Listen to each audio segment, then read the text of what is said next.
दोस्तों, अगर आपने जेकेएसएसबी जेकेपी कांस्टेबल का ऑनलाइन एप्लीकेशन फॉर्म अभी तक फिल नहीं किया है या कर दिया है और आपसे मिस्टेक हुई हैं, कुछ भी मिस्टेक्स कर रखी हैं आपने आपके ऑनलाइन एप्लीकेशन फॉर्म में जो आपने कांस्टेबल का फॉर्म भरा और उन मिस्टेक्स को लेके काफ़ी ज़्यादा परेशान हैं आप।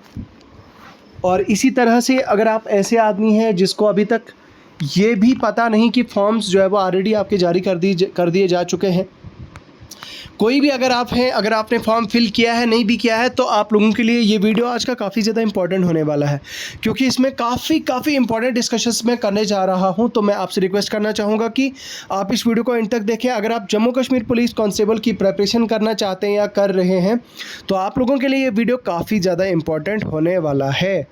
सो आप इस वीडियो को एंड तक देखिए। बाकी यार, अगर आपका कोई क्वेश्चन, कोई क्वेरी, कोई डाउट होता है तो कमेंट सेक्शन में लिख के ज़रूर बताएं, या फिर किसी भी सोशल मीडिया हैंडल पे आके हमसे बात करें, ठीक है।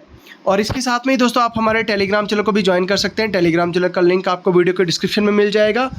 तो टेलीग्राम पे आप आके हमसे बात कर सकते हैं। टेलीग्राम हमारे टेलीग्राम चैनल पे आपको पीडीएफ्स, जॉब अपडेट्स और सारी चीज़ें आपके साथ यहाँ पे शेयर कर दी जाती हैं। तो मैं आपसे ये कह देना चाहता हूँ कि आप हमारा टेलीग्राम चैनल अभी के अभी ज्वाइन करें, ठीक है। टेलीग्राम चैनल का लिंक वीडियो के डिस्क्रिप्शन में मिल जाएगा। सो चलो आज की इस वीडियो को यहीं से स्टार्ट करते हैं। देखो यार, सबसे पहली बात तो ये कि जो जम्मू कश्मीर पुलिस कांस्टेबल के फॉर्म्स हैं, आप जानते हैं ऑब्वियसली वो आउट हो चुके हैं, और बहुत सारे कैंडिडेट्स मुझे मैसेजेस कर रहे थे और कमेंट्स कर रहे थे कि सर हमने अपने ऑनलाइन एप्लीकेशन फॉर्म में मिस्टेक करी है, तो अब क्या होगा, क्या ये मिस्टेक दुरुस्त होगी, मैं परेशान हुई हूँ या मैं परेशान हूँ। पहली बात तो ये कि भाई, अगर आपसे कोई एरर हुआ है, अगर आपसे कोई मिस्टेक हुई है, ठीक है, तो ये मिस्टेक करेक्ट हो सकती है और हो जाएगी। इस चीज़ की आपको फ़िक्र करने की ज़रूरत बिल्कुल भी नहीं है, ठीक है। जब आपका ऑनलाइन एप्लीकेशन फॉर्म्स की जो डेट है, क्लोजिंग डेट, जैसे मान लो 8 अगस्त है, 9 सितंबर अगर जेकेएसएसबी ने 2024 रखी last date of submission of online application form, तो 9 सितंबर 2024 के बाद 1 या 2 दिन के बाद जेकेएसएसबी आपका एडिटिंग मतलब आपका फॉर्म, ऑनलाइन एप्लीकेशन फॉर्म में जो एडिट विंडो है वो जारी करती है, और फिर उसके बाद then you are able to edit your online application form, ठीक है। अब उसमें कुछ चीज़ें होती हैं, यहाँ पे आपको एक चीज़ शॉकिंग भी बताता हूँ और आपको अलर्ट करने वाली चीज़ भी बताता हूँ। अलर्ट करने वाली चीज़ उन लोगों को बताता हूँ जिन्होंने अभी तक फॉर्म फिल नहीं किया है। देखो यार, अगर आपने अपनी कैटेगरी में नो किया है और उसके बाद आप कहोगे कि नहीं 1 महीने के बाद मैं येस करूँगा, और वो चीज़ वहाँ पे नॉन एडिटेबल हो जाती है, क्योंकि ये चीज़ हमने देखी थी पिछले सुपरवाइज़र के पेपर में। फॉर्म में जब फिल हुए थे 2 बार एडिटिंग का ऑप्शन दिया गया था, एडिट का ऑप्शन दिया गया था, लेकिन बच्चे, the students were not able to even edit their like category and all that. तो बच्चे were not like able to edit their application form की जो कैटेगरी है या कैटेगरी की डेट है वो नहीं कर पाए थे। तो भाई, अगर तो आपने अभी तक जो आपकी कैटेगरी सर्टिफिकेट है आपने अभी तक नहीं बनाई है, और आप इस हड़बड़ी में और इस जल्दी में है कि नहीं कैटेगरी बन जाएगी, पहले फॉर्म फिल करता हूँ फिर कैटेगरी भरूँगा बाद में, नहीं, ऐसा नहीं हो सकता है भाई। देखो, थोड़ा वेट कर लो। कैटेगरी तो आज 10-15 दिनों में आपकी री इशू हो जाती है। मान लो कोई भी कैटेगरी अगर आपकी है, EWS है, RBA है, PA, जो भी आपकी कैटेगरी है, वो तो भाई आज 10-15 दिनों में ऑनलाइन सारा सिस्टम है, तो ऑनलाइन तो वो री इशू हो जाती है। लेकिन सीन ये है, सबसे बड़ा सीन ये है कि बच्चे क्या करते हैं कि भाई ठीक है भाई, मैं लिख देता हूँ, डाल देता हूँ ऑप्शन कि भाई मेरे पास कैटेगरी है, उसके बाद वो पुरानी कैटेगरी का आप नंबर वहाँ पे डाल देते हैं, और फिर वो पुरानी कैटेगरी का, मतलब मान लो मिसाल के तौर पर अगर कोई कैंडिडेट है, उसका RBA है और उसके RBA पे नंबर दिया होता है, नंबर और डेट दी होती है। अब नंबर आपका मान लो XYZ है उसका, और वही XYZ नंबर वो ऑनलाइन एप्लीकेशन फॉर्म पे डाल देता है, लेकिन ये RBA इसका एक्सपायर्ड है, ठीक है, एक्सपायर हो चुका है। अब इस बच्चे ने नई एप्लीकेशन फॉर्म अप्लाई किए हैं, नए दोबारा से री अप्लाई के लिए अप्लाई कर दिया है, लेकिन ये क्या करता है, ये XYZ जो भी इसका पुराने RBA का नंबर है वो डाल देता है जेकेएसएसबी के फॉर्म में। तो फिर जिस दिन सिलेक्शन होगी भाई, उस दिन आपको सेलेक्ट नहीं किया जाएगा, you will be out of the list. क्यों? क्योंकि आपका वो गलत होगा, वो मैच नहीं करेगा आपके आपके जो नया आरबीआई होगा उसके साथ मैच नहीं करेगा नंबर, तो उस केस में आपका जो है वो कंसिडर नहीं किया जाएगा।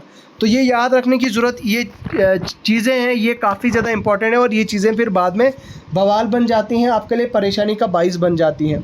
इसलिए इन चीज़ों का खास ख्याल रखें।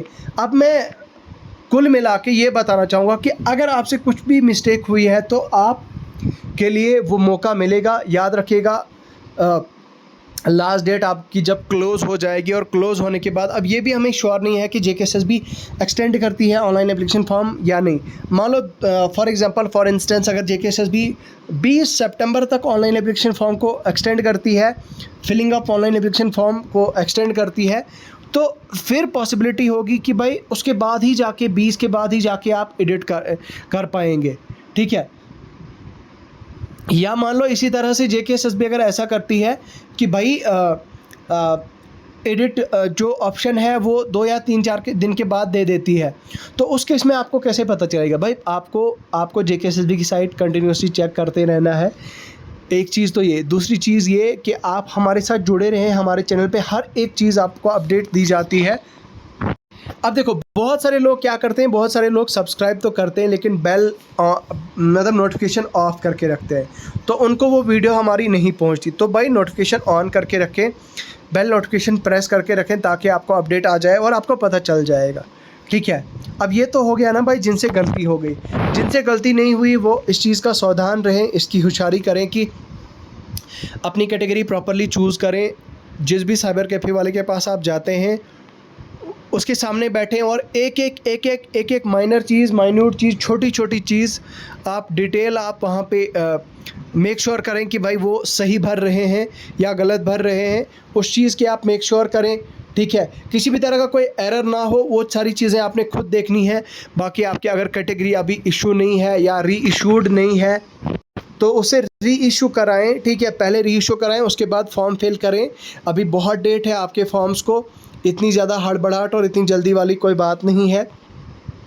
और अगर आपको मान लो अब कोई एरर आ जाता है, कोई प्रॉब्लम आ जाती है, तो आप जेकेएसएसबी को ईमेल भी कर सकते हो और जेकेएसएसबी को कांटेक्ट भी कर सकते हो। ठीक है, एक और चीज़ मैं यहाँ पे पेमेंट का इशू बताना चाहूँगा कि भाई पेमेंट जब आप करते हैं जेकेएसएसबी की वेबसाइट पे ऑनलाइन नेट बैंकिंग या कोई ऑप्शन डालते हैं तो उससे एरर आ जाता है, तो मैं आपसे रिक्वेस्ट करूँगा कि वहाँ पे यूपीआई का ऑप्शन भी आता है।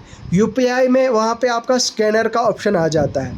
जब आप स्कैनर से स्कैन करोगे तो वहाँ से आपकी पेमेंट कट जाएगी और वहाँ से scanner is one of the easiest option और वहाँ से जो है वो आपका वो जल्दी अपडेट भी हो जाता है। जैसे आपकी फ़ीस कट जाती है वैसे ही आपका वो अपडेट भी कर देता है कि भाई आपकी जो फ़ी है आपने पे कर दी है।